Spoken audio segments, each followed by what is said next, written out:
హరే కృష్ణ. కర్మఫలం ఎలా ఉంటుందో ఈ స్టోరీ ద్వారా తెలుసుకుందాం. ఒక అడవిలో కొంతమంది ఆటవికులు ఒక గుడి కట్టుకున్నారు. వారికి రాతి విగ్రహాలు దొరకవు కనుక ఒక చెక్క దొంగని విగ్రహంలా చేసి పసుపు కుంకుమలు అల్మి వస్త్రం కప్పి దానికే పూజలు చేసేవారు. అమ్మవారు కూడా ప్రసన్నమై వారి కోరికలు తీర్చడం మొదలుపెట్టింది. ఆ గుడికి ఒక పూజారిని మాట్లాడుకుని నిత్యం పూజలు చేయించుకునేవారు. అతడు అక్కడికి 5 మైళ్ళ దూరం నుంచి వచ్చి పూజలు చేసి వెళ్తూ ఉండేవాడు. ఒకనాడు కూడా విసుక్కోలేదు. ఇది ఇలా జరుగుతూ ఉండగా ఒకనాడు బోరున వర్షం పడింది. కుంభవృష్టిలా మారింది. ఆ రోజు ఆ గుడికి దగ్గరలో కట్టెలు కొట్టుకునేవాడు వచ్చాడు. వర్షం కురుస్తూ ఉండడం వలన నిలవడానికి నీడలేక చుట్టూ వెతికితే దగ్గరలో ఉన్న ఒక గుడి కనపడింది. వెంటనే గుడిలోకి వెళ్ళాడు.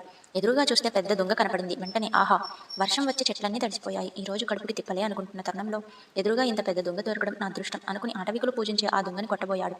వెంటనే ఒరేయ్, నన్ను కొట్టకు అంది. అందులో ఉన్న అమ్మ వీడికి దేవుడో దెయ్యమో ఏమిటో అర్థం కాక, నిషాదుడు కనుక ఎవర్రా దొంగ వెనుక దాక్కుని మాట్లాడుతున్నారు, రండి బయటికి అన్నాడు. అమ్మవారు అని తెలియక అజ్ఞానంతో అలా అన్నాడు. అప్పుడు ఆ దొంగ నుండి అమ్మవారు బయటికి వచ్చి, నేను అమ్మని, నన్ను కొట్టకు అనగానే, అయితే నిన్ను కొట్టకపోతే నా కడుపు సంగతి ఏంటి అంటే, ఇదిగో నీకు 100 బంగారు నాణేలు ఇస్తాను అని మూట అక్కడ పడేసి మాయమైంది. ఆ మూటలో ఉన్న బంగారు నాణేలు చూసేసరికి చేతిలో ఉన్న గొడ్డలి అక్కడ పడేసి మూట తీసుకుని వేగంగా అక్కడి నుంచి వెళ్ళిపోయాడు. అప్పుడే అక్కడికి వచ్చి ఇదంతా చూస్తున్న పూజారి ఒక సందేహం వచ్చింది. రోజు నేను అంత దూరం నుంచి వచ్చి పూజలు చేస్తుంటే నాకు మాత్రం ఏమీ ఇవ్వలేదు అమ్మవారు అని గొడ్డలితో కొట్టబోయిన ఆ బోయవాడికి కనికరించిందా అని పూజారి ఆ గొడ్డలితో అమ్మవారిని నరకబోయాడు. గొడ్డలి ఎత్తాడో లేదో పూజారి కళ్ళు పోయాయి. అమ్మ, ఎంత అపచారం చేశాను తల్లి, నన్ను క్షమించు అనగానే అమ్మవారు ప్రత్యక్షమై, వాడు అజ్ఞాని, దేవుడంటే తెలియదు, నన్ను చూసి ఒట్టి కట్టెమొక్క అనుకుని కొట్టబోయాడు. నువ్వు జ్ఞానివి కదా, నిత్యం నన్ను పూజిస్తున్నావు, అజ్ఞాని నరకబోగా కనికరించావు అని నువ్వు అనుకుని నన్ను కూడా అదే పని చేయబోయావు. ఏమీ తెలియని అజ్ఞాని చేసిన పని అన్నీ తెలిసిన నువ్వు చేస్తే ఎలా? పైపెచ్చు దేవతలా కొలిచే నన్నే నువ్వు నరకబోయావు. అందుకే కళ్ళు మాత్రమే తీసేశాను. చూపు తీయకపోతే నువ్వు పూర్తిగా సర్వనాశనం అయిపోయేవాడివి అనగానే, అమ్మ క్షమించు, మరొకసారి ఇలాంటి పొరపాటు చేయను, దయచేసి చూపు ప్రసాదించు అని పలుమార్లు పూజారి వేడుకొనగా అమ్మ కనికరించి చూపిచ్చి, వాడికి సంపద దొరికిందని నువ్వు పొరపాటు పడుతున్నావు, ఆ కారణంగా వచ్చే సంపద ఉపయోగపడదు, అక్కడ ఏమి జరుగుతుందో నీకు తెలియదు, వెళ్ళి చూడు అనగానే ఆ బోయవాడిని అనుసరిస్తూ వెనకే వెళ్ళాడు పూజారి. బోయవాడు తన ఇంటికి చేరుకుని భార్యను పిలిచి జరిగిందంతా చెప్పి ఇదిగో 100 బంగారు నాణేలు చూపించగానే భార్యకి బంగారం మీద ఆశ పుట్టి, నాకు వడ్డాణం చేయించు, ఉంగరం చేయించు, బొంగరం చేయించని భర్తని అడిగింది. భర్త వినలేదు. ఇంతలో కొడుకు వచ్చాడు. వాడు వ్యసనపరుడు. రాత్రంతా తాగుతూనే ఉన్నాడు.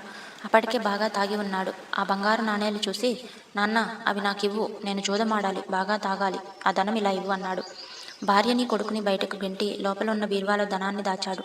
భార్య లోపలికి వచ్చింది. ఇద్దరిని వాదోపవాదాలు బాగా జరుగుతున్నాయి. ఇంతలో కొడుకు ఒక గొడ్డలు తీసుకొచ్చి తల్లిదండ్రులను ఇద్దరిని నరికేసి ఆ బంగారు నాణేలు తీసుకుని వెళ్ళిపోయాడు.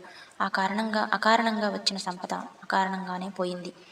ఆ సంపదలతో పాటు ప్రాణాలు కూడా పోయాయి. అది చూసి చలించిపోయిన పూజారి వెంటనే గుడికి వెళ్ళి అమ్మ పాదాలపై పడి క్షమాపణలు కోరుకున్నాడు.